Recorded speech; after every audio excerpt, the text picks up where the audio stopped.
দিচ্ছি। তা কত লাগবে? আচ্ছা 5-7টা মতো গাছ কিনবো, কয় টাকায় বা? দাও দাও, তুমি 50,000 টাকা দাও। আর বাবু, গাছের ব্যবসা তুমি কি বুঝবা? গাছের ব্যবসায় যে লাভ, আর তুমি তোমার ব্যবসা বুঝো আর আমি আমার ব্যবসা বুঝি। গাছের ব্যবসায় বিরাট লাভ। ও তাহলে বুঝলাম। ওই আমার কয়দিন একটু চলতে সমস্যা হবে না, তা কোনো সমস্যা নেই, তোর টাকা আমি দিবানে। ওই লাভের অংশটা একটু বুঝে শুনে দিস, বুঝেছিস? কয়েকবার কিন্তু একটু বেলাইন করেছিস। ওর বাবু, তুমি কি কও? বাড়ি গাছ স্টিল হয়ে থাকবে, পাতা পর্যন্ত বিক্রি হয়ে যাবে। আরে দেশে গাছ না। তা যদিও না দেয়, কিন্তু পাতা তো ওরা বেচতেইছি। লাভ দরকার আমি বাড়ির পর নিয়ে এসে থিয়ে দিবান।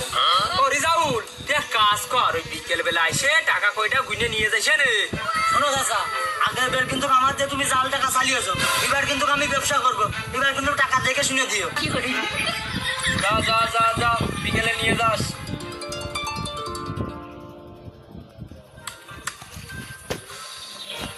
ভোটটা তুমি লই নিস, মানে ঢাল ভেঙে বসে থাকিস না।